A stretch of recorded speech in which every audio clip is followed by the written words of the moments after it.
Hey ladies and gentlemen, Stephen here from Redolessence and welcome back to another video. Thank you so much for joining us today. Really appreciate it and we hope that this video finds you well. Today I'm joined by my friend Carlos. Hello everyone. His information is going to be down below and we're going to be taking a closer look at a fragrance by the company Fleurs Du Golfe, and this one is called Orient Express, so make sure to stay tuned.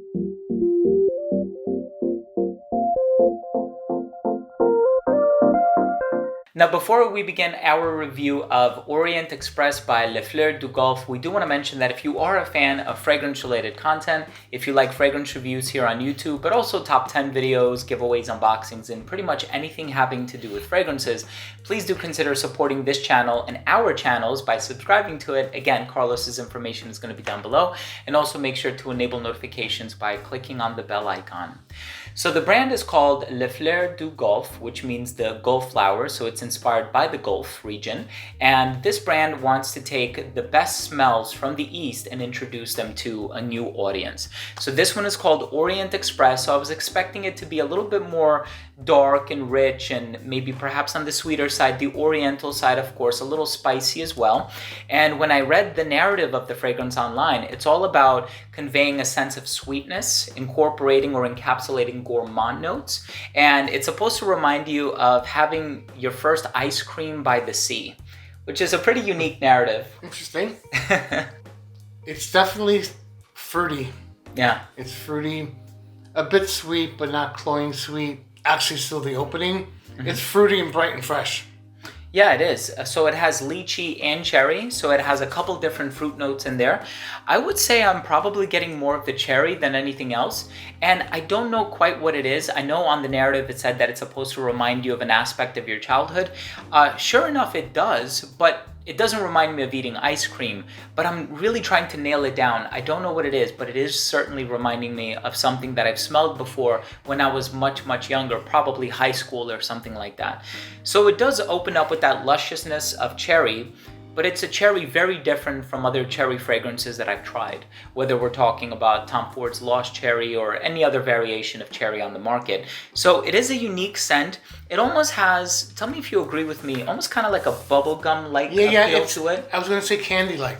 Yeah, it is a little candy-like, but it doesn't smell like 1 Million by Paco Rabanne or anything like that. It's smoother than something like that. It's not brash. It's kind of like typical French perfumery. It's kind of on the balanced and even side. It's not synthetic smelling. Exactly, yeah. And this company, we should mention, is based out of Paris, France. And also, they do have a sample set online if you are interested. I think you can get like 3 samples for a little over $20 American. So it's a pretty good way of experiencing the brand. Their fragrances, given the concentration and the quality of the materials, because this does smell like very high quality, it's only like $70-something for a 50 ml of this fragrance. And it's Extrait de Parfum concentration. So it's a little more strongly concentrated. And yeah, this one, it is really booming and radiating off the test strip. Yeah, it's quite strong to me. I know it also has like cedarwood accents in there. I don't get anything overly woodsy or anything like that. Perhaps there's a touch of sweetness in the base, maybe provided by a note of vanilla or something like that. So it has a nice sort of youthful, cheerful sweetness, but it never becomes juvenile or cloying or anything like that. It's just a very interesting and very intriguing smell. What do you think about this one in terms of like seasons or occasions? This seems to me more spring, summer type of fragrance, I'd say. Yeah. I think so too. I think maybe if it conjures up like those bright sort of playing outside kinds of memories, you're going to think of spring and summer. I think it also has enough sustenance to it where you can pull it off in the autumn. In terms of the way it actually smells, I don't think I would wear this one in the winter. I think I would probably wear something a little more woodsy or smoky or incensey. Exactly. They actually have another one, I'm sorry. They have one called Baccarat Vanille that I think would be perfect for the winter. Show them the bottle. Oh yeah, the bottle is really cool. So the color of the liquid is the first thing that caught my attention. So it has this sort of bluish green liquid. Gold label here on the front just says Orient Express. There's a little bit of a depression in the bottom of the bottle, which I think is pretty cool. And the cap for this one is magnetic, so you can pick it up from the cap. And, you know, typical box with the podium on the bottom. Really nice presentation, as a matter of fact. All your information is on the bottom.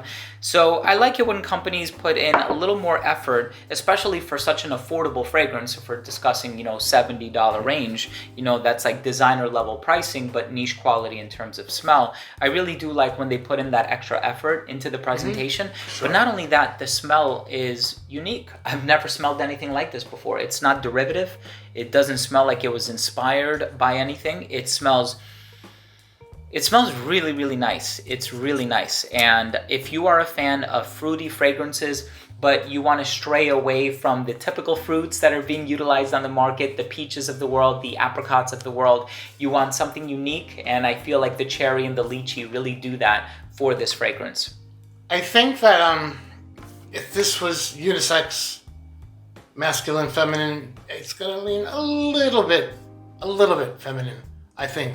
Because it's got a soft quality about it, even though it does project, but I think it's a little girlish. Would I wear it? Probably, but I just wanted to mention that it is just a little on the feminine side.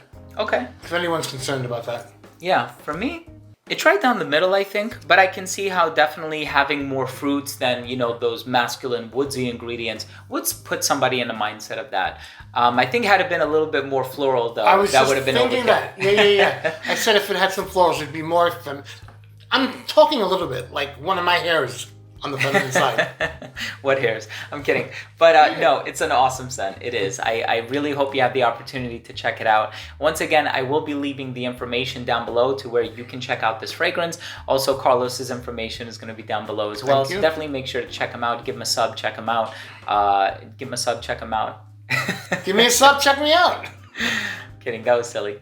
But anyway, thank you all so much for tuning in. Really do appreciate it. Again, if you are new to this channel and you took something of value from this video, please do consider supporting this channel by subscribing to it. All you have to do is click on that red button once again, and of course, make sure to enable notifications by clicking on the bell. Thanks again. We love you guys. We'll see you next time. Bye. All right.